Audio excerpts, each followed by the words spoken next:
Hello दोस्तों, आपके अपने YouTube चैनल एम ज्ञान गंगा में आपका स्वागत है। हम पढ़ रहे हैं चैप्टर नंबर 10.3। इसके पीछे वाले वीडियो में हमने प्रश्न संख्या 12 तक हल कर लिया था। इसमें हम प्रश्न नंबर 13 हल कर रहे हैं। क्या ये रहा कि ए बी सी मात्रक सदिश इस प्रकार है। ए बी और सी मात्रक सदिश हैं। मात्रक ए बी सी मात्रक सदिश हैं। मात्रक सदिश इस प्रकार हैं कि वेक्टर ए प्लस बी प्लस सी बराबर 0। कह रहा है कि a plus b plus c बराबर 0। तो हमें बताना है vector A dot vector B plus vector B dot vector c plus vector C dot vector a बराबर प्रश्नवाचक चिन्ह। आइए हल करते हैं, देखते हैं। कह रहा है आपसे कि ए बी सी मात्रक सदिश हैं। अब अगर ए बी सी मात्रक सदिश हैं तो हम मात्रक सदिश के क्या लिख सकते हैं। मात्रक सदिश के लिए परिमाण ए बराबर परिमाण बी बराबर परिमाण सी बराबर 1 लिख सकते हैं, क्योंकि ये मात्रक सदिश है। हमें ये दे रखा है कि vector A plus vector B plus vector C is equal to का 0। यहाँ से हम इसे हल कर लेते हैं।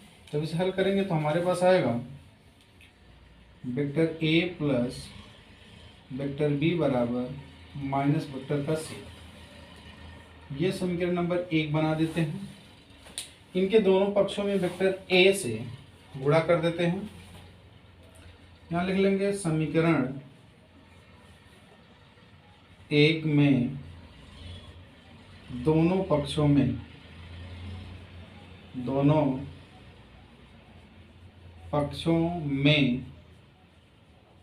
सदिश ए से गुणा करने पर, जब सदिश ए से गुणा करेंगे तो हमारे पास कितना आएगा। हमारे पास आ जाएगा a dot vector A plus vector B बराबर माइनस वेक्टर ए डॉट वेक्टर सी। इसे हम क्या लिख सकते हैं, इसका अंदर गुणा करेंगे तो वेक्टर ए डॉट वेक्टर ए प्लस वेक्टर ए डॉट वेक्टर बी, और इसे पक्षांतर कर देंगे तो ये प्लस हो जाएगा, और vector A dot vector C is equal to फिर 0 हो जाएगा।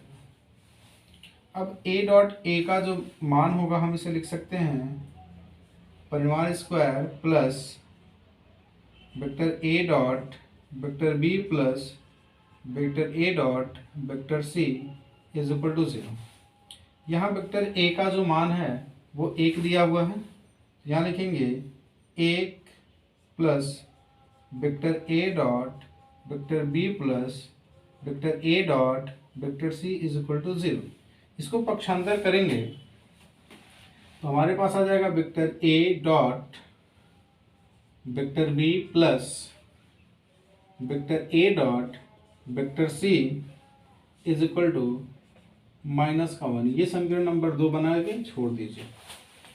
अब क्या करेंगे, यहाँ लिख लेते हैं पुनः समीकरण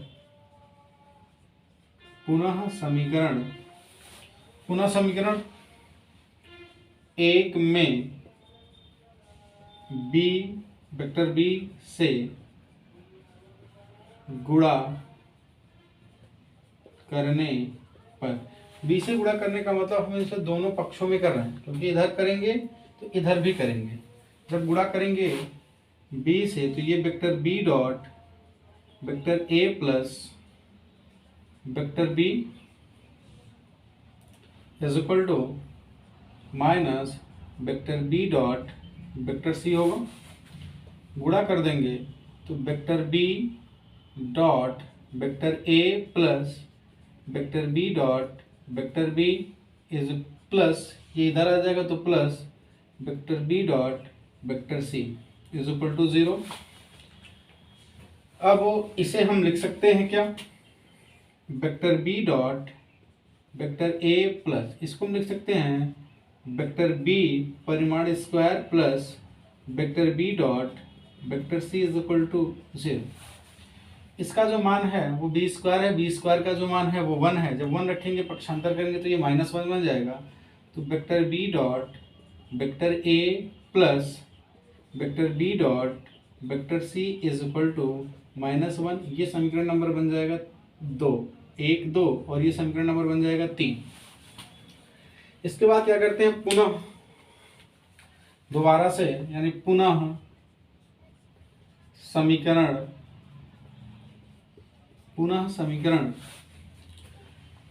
एक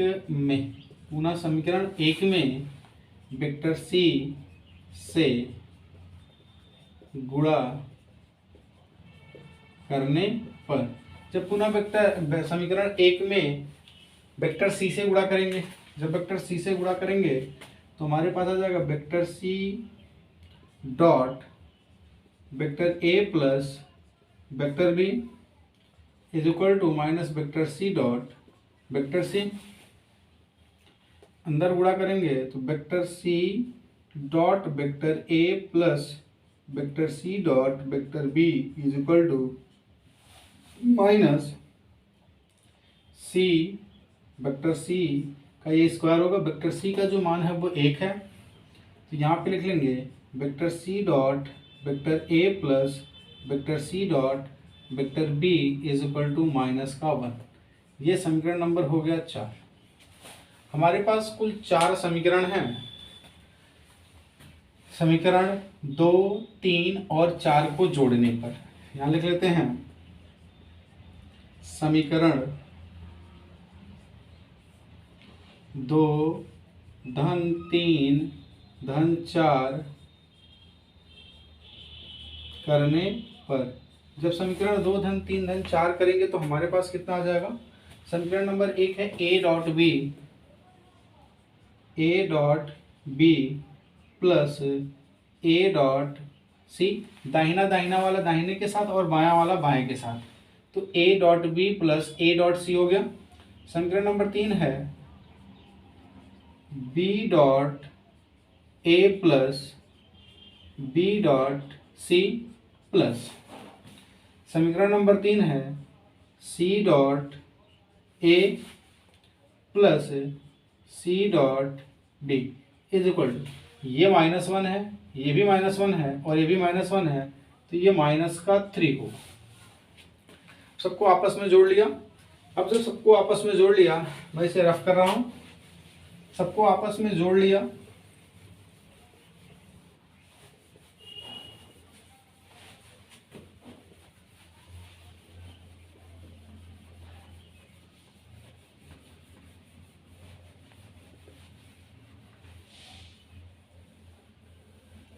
सबको आपस में जोड़ दिया। यहाँ ए डॉट बी दिखाई दे रहा, यहाँ लिख लेते हैं ए डॉट बी।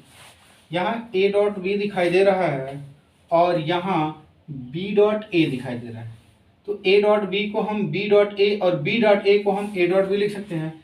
तो ए डॉट बी ये वाला लिख लिया और इसको ए डॉट बी बना दिया, तो प्लस ए डॉट बी हो गया, प्लस यहाँ बी डॉट सी दिख रहा है, यहाँ बी डॉट सी दिख रहा है और यहाँ सी डॉट बी दिख रहा है, तो हम इसे लिख सकते हैं B dot C plus B dot C, plus यहाँ जो है सी डॉट ए दिख रहा है और यहाँ ए डॉट सी दिख रहा है, तो हम इसे लिख सकते हैं C dot A plus C dot A is equal to, ये -3 होगा।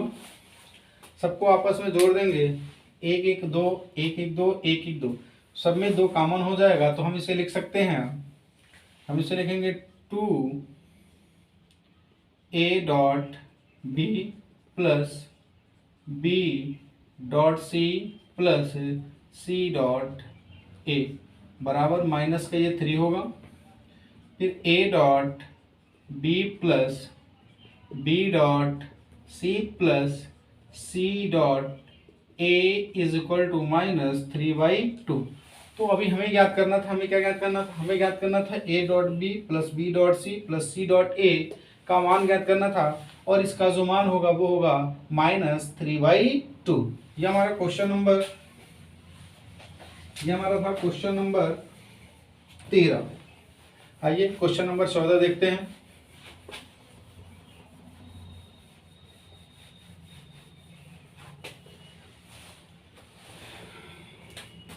क्वेश्चन नंबर 14, क्वेश्चन नंबर 14 क्या कह रहा है, कह रहा है यदि a बराबर 0 हो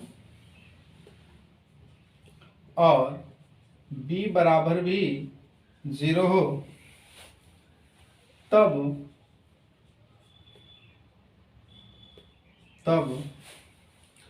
कह रहा है कि vector a dot vector b is equal to 0, परंतु विलोम का सत्य होना आवश्यक नहीं। कह रहा है वेक्टर a बराबर 0, वेक्टर b बराबर 0, a डॉट b बराबर भी 0, तो परंतु लिखा हुआ है परंतु विलोम का, परंतु विलोम का सत्य होना, विलोम का सत्य होना आवश्यक नहीं है, विलोम का सत्य होना आवश्यक नहीं है, आवश्यक नहीं है। पहले इनकी बात समझ लेते हैं, ये क्या कहना चाहते हैं। कह रहा है यदि वेक्टर a 0 हो, वेक्टर b भी 0 है, तो a डॉट b अगर 0 हो तो विलोम का सत्य होना आवश्यक नहीं। विलोम के सत्य होने का मतलब ये है कि यदि वेक्टर a 0 है, वेक्टर b 0 है, तो a डॉट b तो 0 होगा ही होगा। लेकिन यदि वेक्टर a बराबर कोई मान हो और वेक्टर b बराबर भी कोई मान हो, अर्थात ये कह दिया जाए कि vector a does not 0, vector a does not 0 और वेक्टर b डज नॉट 0, फिर भी वेक्टर a डज नॉट 0 और वेक्टर b डज नॉट 0, फिर भी vector a dot vector b is equal to 0 होगा। इनके कहने का मतलब आपको समझ में आ गया।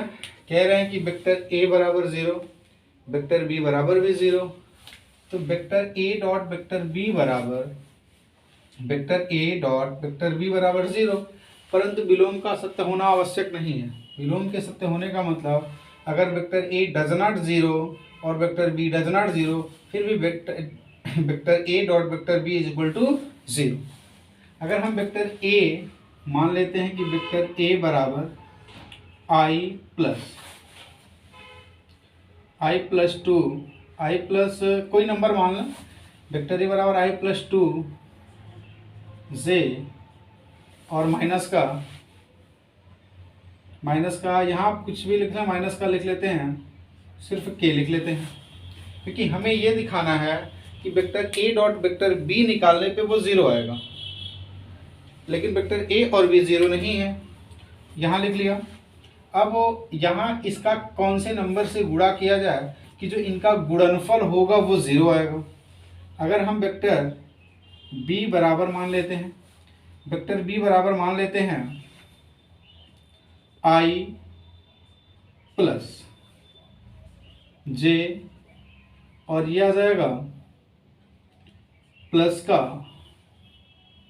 3k। इस तरह से आप बहुत सारा मान सकते हैं, क्योंकि अगर हम इनका भी डॉट प्रोडक्ट निकालेंगे, अगर 0 आ जाता है तो सत्य, नहीं आता है तो फिर दूसरा सोचेंगे।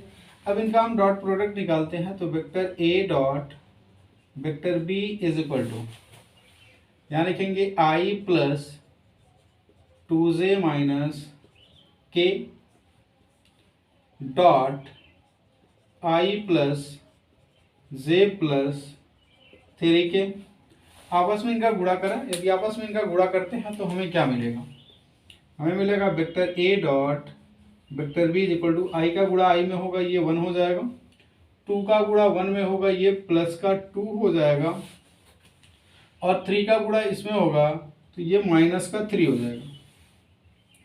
तो vector a dot vector b is equal to, ये 3 और ये -3, ये वाले से ये वाला कट गया, इक्वल का 0 आ गया। अर्थात vector A dot vector B is equal to 0। अर्थात ये है कि यदि वेक्टर ए और वेक्टर बी डज नॉट 0 हो, जहाँ आपको दिखाई दे रहा है कि वेक्टर ए और वेक्टर बी यदि डज नॉट 0 हो, फिर भी ए डॉट बी 0 हो सकता है। अर्थात ए डॉट बी बराबर, परंतु इनका जो विलोम है, विलोम का मतलब अगर ये नहीं 0, ये 0 नहीं है, फिर भी इनका जो डॉट प्रोडक्ट है, जो डॉट का गुणनफल है, वो 0 हो सकता है। ये क्वेश्चन नंबर 14 था। आइए देखते हैं क्वेश्चन नंबर 15। क्वेश्चन नंबर 15 आपसे क्या कह रहा है?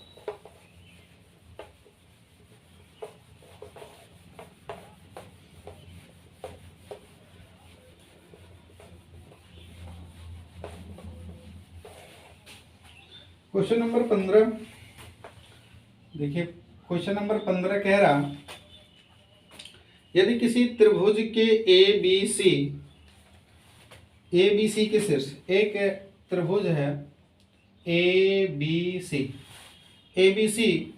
के शीर्ष ए बी सी क्रमशः ए बी और सी, ए बी सी क्रमशः 1 2 3 1 2 3 और -1 0 0 और सी 0 1 2 ये दे रखा है। कह रहा तो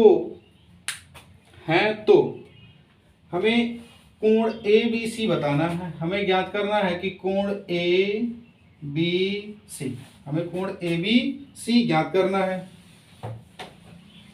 तो सबसे पहले इनका निकाल लेते हैं। ये मान लेते हैं ओ ए बराबर जो होगा वो होगा आई प्लस 2j प्लस 3k। ये तो ए का मान निकल गया। अब हमें बी का मान निकालना है, तो बी के लिए क्या लिखेंगे? ओ बी बराबर -i plus 0j plus 0k और ओ सी बराबर जब हम लिखेंगे तो ओ सी बराबर क्या लिखेंगे? 0i plus j plus 2k लिख लेंगे। हमसे कह रहा है कि कोण ज्ञात करना है और वो भी कोण ए बी सी। मान लेते हैं हमारे पास एक इस प्रकार का त्रिभुज है, ये ए है, ये बी है, ये सी है। तो हम बी ए ज्ञात करेंगे और फिर बी सी ज्ञात करेंगे। ये समकोण नहीं है, समकोण की तरह बना लेकिन समकोण नहीं है। तो हमें ए बी सी गुण ज्ञात करने के लिए हमें ज्ञात करना पड़ेगा बी ए। हमें क्या ज्ञात करना पड़ेगा? बी ए। हमें ए बी सी तो ज्ञात करना है ना, हमें ज्ञात करना पड़ेगा बी ए। ये इधर जा रहा है तो हमें ज्ञात करना पड़ेगा बी ए ज्ञात करना पड़ेगा और फिर हमें ज्ञात करना पड़ेगा बी सी।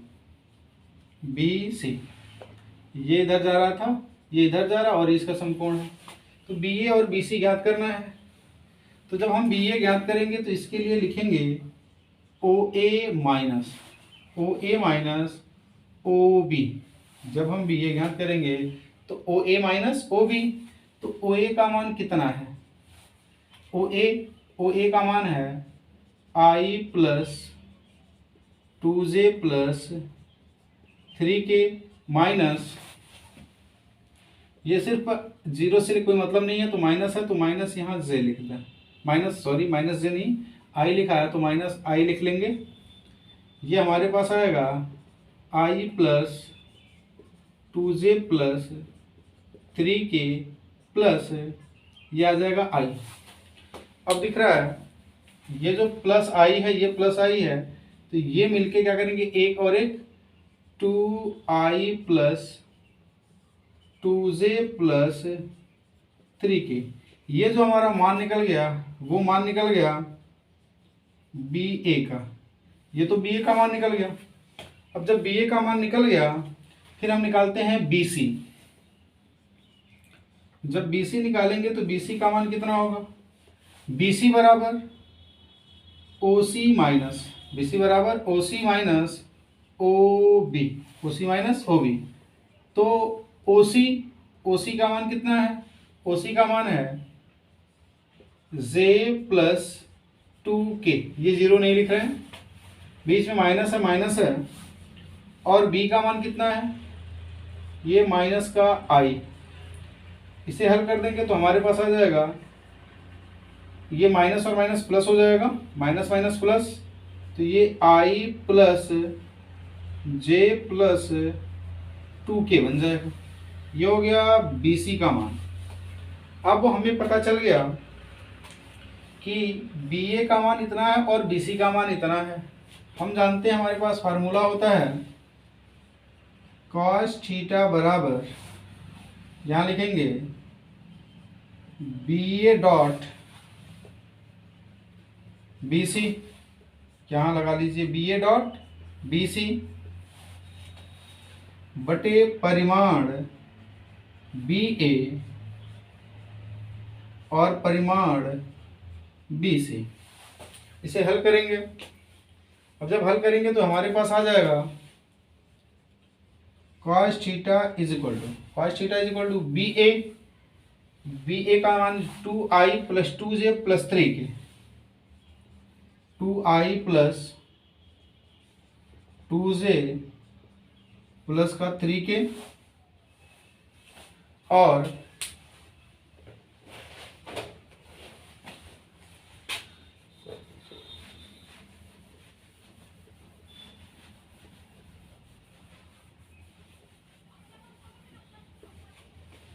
और लिख लेंगे फिर BC, जो BC का मान है वो i plus j plus 2k, i plus j plus 2k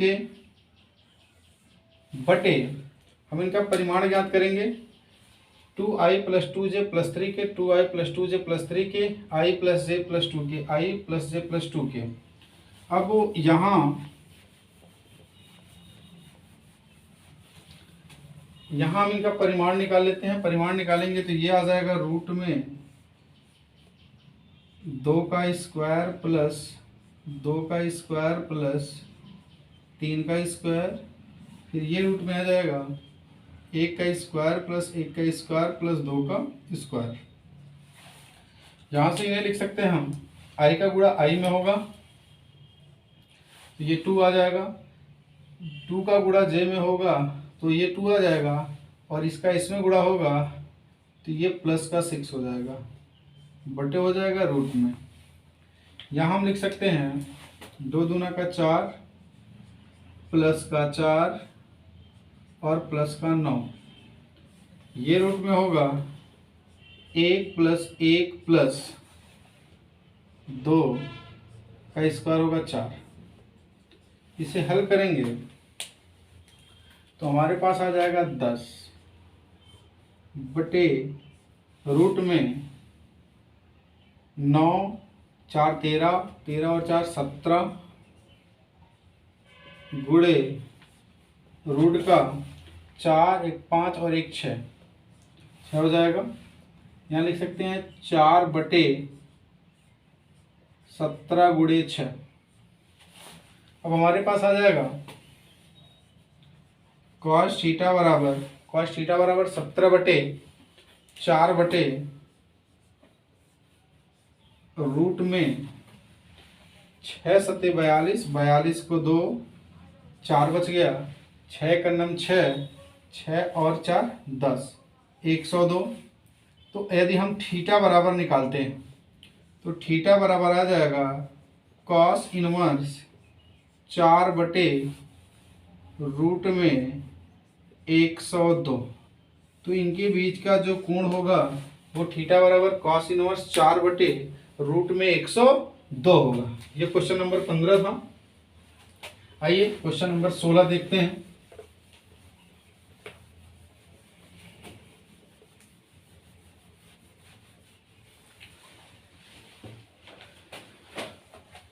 question number 16 कह रहा है कि दर्शाइए कि बिंदु ए बराबर दे रखा है 1 2 7, बी बराबर दे रखा है 2 6 3, 2 6 3 और C बराबर दे रखा है 3 10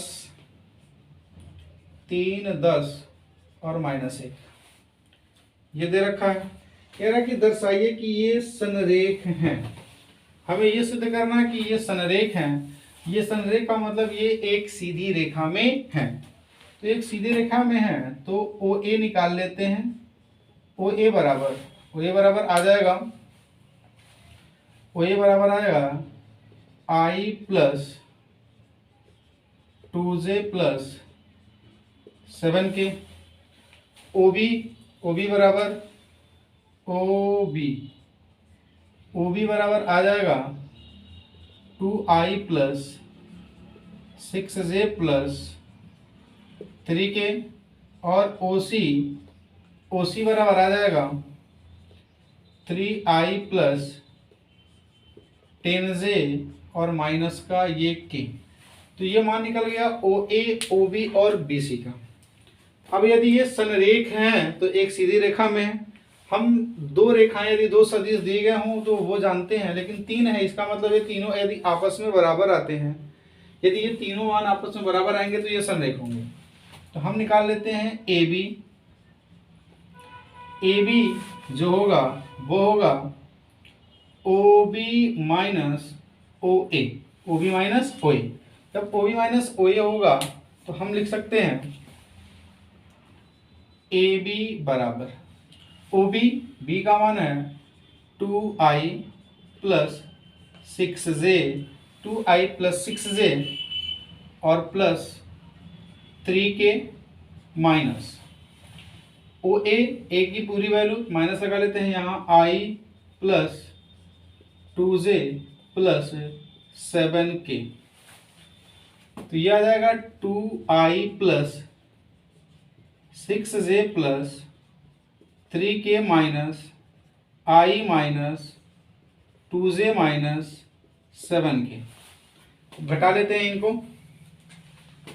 ये हो जाएगा ए बी बराबर, ये आप लोग वेक्टर लगाइए, ये आ जाएगा 2 में से 1 जाएगा, 1 बचेगा, यहाँ हो जाएगा i। ये 2 है और ये 6 है तो प्लस का 4j, और ये 7 है और ये 3 है तो माइनस का 4k। तो ए बी का जो मान आ गया वो आ गया i plus 4j minus 4k। अब ए बी के बाद बी सी निकाल लेते हैं। जब बी सी निकालेंगे तो बी सी बराबर होगा ओ सी माइनस ओ ए।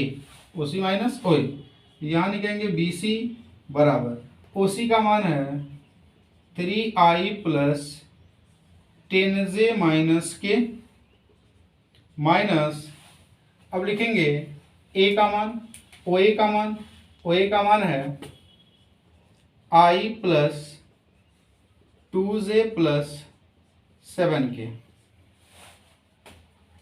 सॉरी, हमने गलत लिख दिया क्योंकि अभी हम निकाल रहे हैं, जो हम निकाल रहे हैं वो कुछ ऐसा लिखना था, क्योंकि हम निकाल क्या रहे हैं, हम ये निकाल रहे हैं बी सी। तो ओ सी माइनस ओ बी होगा, ओ सी माइनस ओ बी होगा। जब ओ सी माइनस ओ बी होगा तो ओ सी का मान कितना है, ओ सी का मान है 3i प्लस 10j माइनस के माइनस ओ बी का मान है 2i plus 6j plus 3k। अब यहाँ क्या करेंगे, माइनस से अंदर गुणा करेंगे। यहाँ हमारे पास आ जाएगा बी सी बराबर 3i प्लस 10j माइनस के minus 2i minus 6j minus 3k। सबको जोड़ देते हैं। ये 3 है और ये प्लस है और ये माइनस है, 3 में से 2 जाएगा, 1 बचेगा। तो यहाँ लिख लेंगे B C is equal to, यहाँ जाएगा सिर्फ i, ये 10 है और ये 6 है तो ये प्लस का बच जाएगा 4j, और ये -3 और ये -1 है तो माइनस का 4k। तो बी सी का जो मान आ गया वो आ गया आई प्लस 4j माइनस 4k। अब मान निकाल लेते हैं सी ए का, ए बी बी सी। अब मान निकाल लेते हैं सी ए का। जब सी ए का मान निकालेंगे तो लिखेंगे ओ ए minus O C, O A minus O C. O A का मान कितना है? ओ ए का मान i plus 2j plus 7k, i plus 2j plus 7k minus OC का मान है ये, ओसी का मान है 3i प्लस 10j और माइनस का k। जब माइनस से अंदर गुणा करेंगे तो ये बन जाएगा i plus 2j plus 7k minus 3i, अंदर गुणा कर रहे हैं, plus minus minus 3i minus 10j और प्लस का k। आपस में जोड़ लेते हैं, सी ए बराबर i और ये i है, ये घटेगा तो माइनस 2i आ जाएगा, क्योंकि ये माइनस है और ये प्लस है। यहाँ माइनस है और ये भी माइनस है, तो ये बच जाएगा 10, 10 में से 2 गया 8j। ये 7 है और ये 1 है, तो 7 और 8 1, तो प्लस का 8k। तो सी ए जब निकालेंगे तो माइनस 2 कॉमन ले लेंगे, तो हमारे पास आ जाएगा i plus 4j minus 4k। हमें एक बात दिखाई दे रहा है कि जो समीकरण ए बी का है, जो समीकरण ए बी का है i plus 4j minus 4k, वही समीकरण बी सी का है i plus 4j minus k, और वही समीकरण सी ए का है। अर्थात ए बी, बी सी और सी ए समान सदिश हैं, समान सदिश हैं। अगर ये समान सदिश हैं, ए बी बी सी और सी ए, ए बी बी सी और सी ए समान सदिश हैं, इसलिए ए बी और सी सनरेख हैं, ए बी सी सनरेख हैं।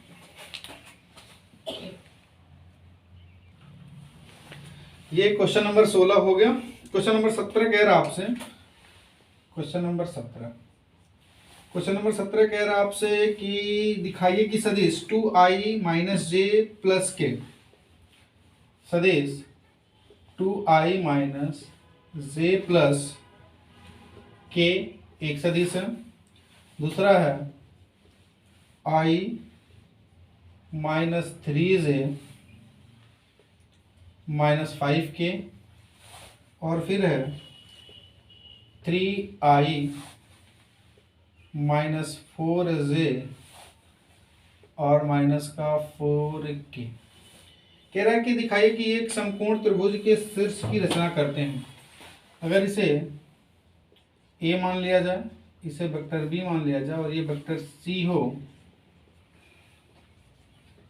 ये a b और ये c हो, तो हमसे कह रहा है कि सिद्ध कीजिए कि ये ए बी सी एक त्रिभुज के शीर्ष हैं। अगर ये एक समकोण त्रिभुज के शीर्ष हैं तो फिर हमें पता है, हम जानते हैं कि अगर ये समकोण त्रिभुज के शीर्ष हैं तो सबसे बड़ी भुजा का वर्ग शेष दो भुजाओं के वर्गों के योगफल के बराबर होगा। तो फिर हम निकाल लेते हैं ए बी निकालेंगे। जब ए बी निकालेंगे तो हमारे पास क्या आएगा, ए बी निकालेंगे तो vector B minus vector A होगा। तो ये ए बी बराबर वेक्टर बी का मान है i minus 3j minus 5k minus vector A का मान है 2i माइनस j प्लस के हो जाएगा। ये आ जाएगा वेक्टर ए बी बराबर, अंदर गुणा करेंगे तो i माइनस 3j माइनस 5 के अंदर गुणा होगा तो -2i माइनस माइनस प्लस हो जाएगा j और ये माइनस हो जाएगा k।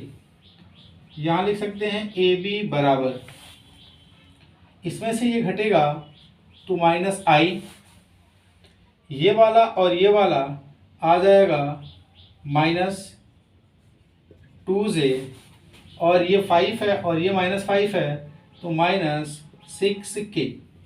अब इनका परिमाण निकाल लेते हैं। परिमाण निकालेंगे तो AB आ जाएगा, ये आ जाएगा -1 का स्क्वायर प्लस -2 का स्क्वायर प्लस -6 का स्क्वायर, ये आ जाएगा 1 प्लस 4 प्लस 6 का ये 36 हो जाएगा, 36 और 4 40 और 1 41। तो ये जो मान आ जाएगा AB का परिमाण, AB जो आ गया वो आ गया 41, 41 आ गया। अब क्या करते हैं, परिमाण ज्ञात कर लेते हैं, 41 हो गया। अब क्या कहते हैं, AB हो गया, अब BC ज्ञात कर लेते हैं। BC ज्ञात करेंगे, जब हम BC ज्ञात करेंगे तो कितना होगा, जब BC ज्ञात करेंगे तो vector C minus vector B, vector B BC ज्ञात करेंगे vector C minus vector B होगा।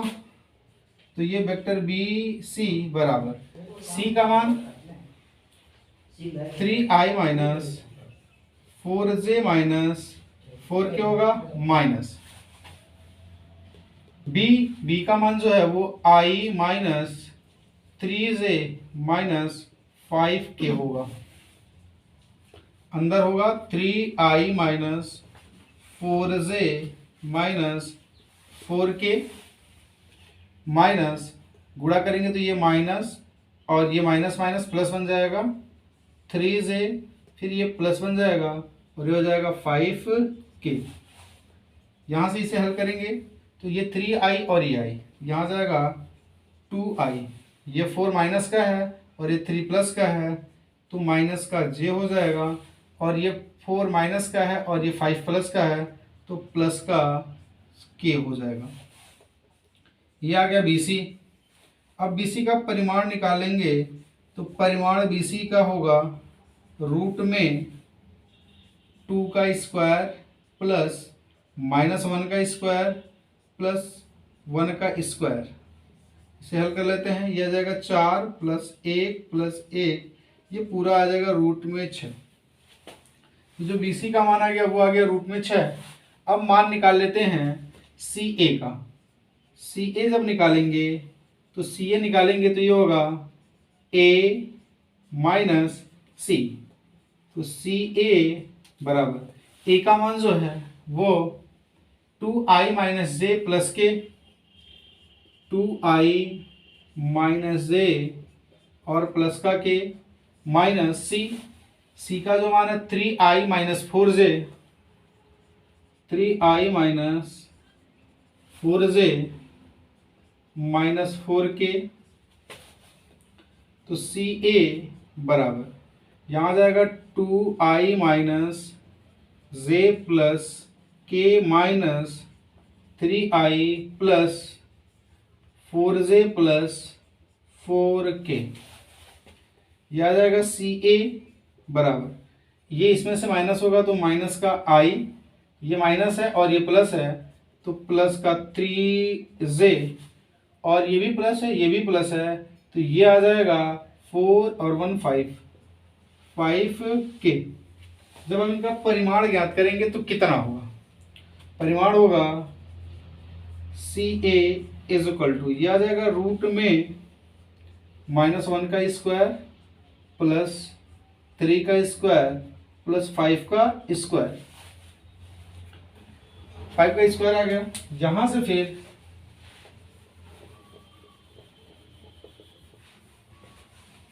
यहां लिख लेंगे परिमाण CA is equal to root over ये 1 का तो स्क्वायर 1 प्लस ये 3 का हो जाएगा 9 प्लस ये 5 का 25।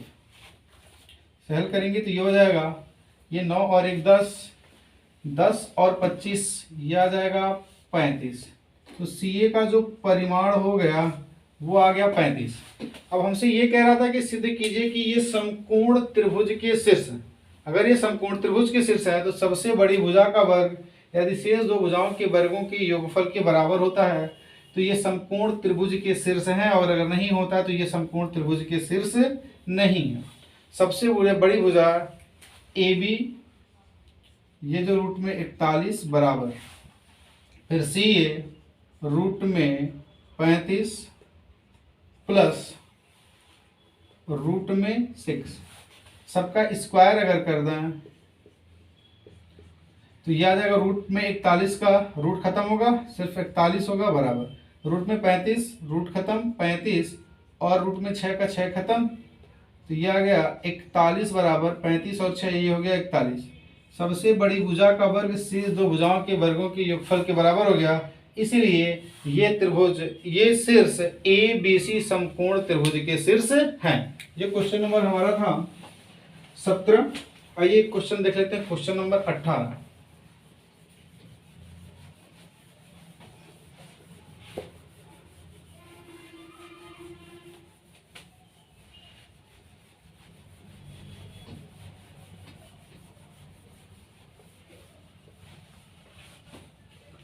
क्वेश्चन नंबर 18 आपसे कह रहा, क्वेश्चन नंबर 18 कह रहे हैं यदि शून्योत्तर सदिश A का परिमाण A, एक वेक्टर A का परिमाण A है, A का परिमाण A है और लैम्डा एक शून्योत्तर अदिश है, लैम्डा एक शून्योत्तर अदिश है, तो लैम्डा A एक मात्रक सदिश है।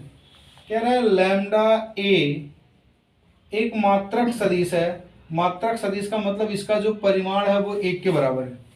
मात्रक सदिश का मतलब जो इसका परिमाण है वो 1 के बराबर है। तो कह रहा है यदि कौन सी स्थिति होगी तो ये सत्य है। यहां से हम लिख सकते हैं परिमाण लैम्डा और परिमाण A बराबर का 1 लिख सकते हैं। इसका जो परिमाण है वो इसके बराबर है, परिमाण A बराबर A लिखा हुआ है। यदि परिमाण A बराबर A लिखा हुआ है तो हम लिख लेंगे लैम्डा और इस पूरे की जगह पे A लिख लें, बराबर 1 आ जाएगा।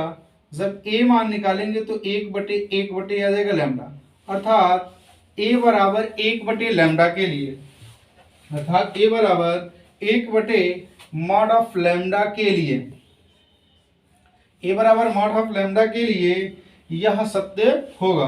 अतः इसका विकल्प नंबर D सही है। ये आपका चैप्टर नंबर 10.3 समाप्त हो गया। इसमें 18 सवाल थे, वो सारे लगा दिए गए। यदि आपको ये वीडियो अच्छी लगी हो तो वीडियो को लाइक करिए, हमारे चैनल को सब्सक्राइब करिए और ये वीडियो अधिक से अधिक लोगों में शेयर करिए।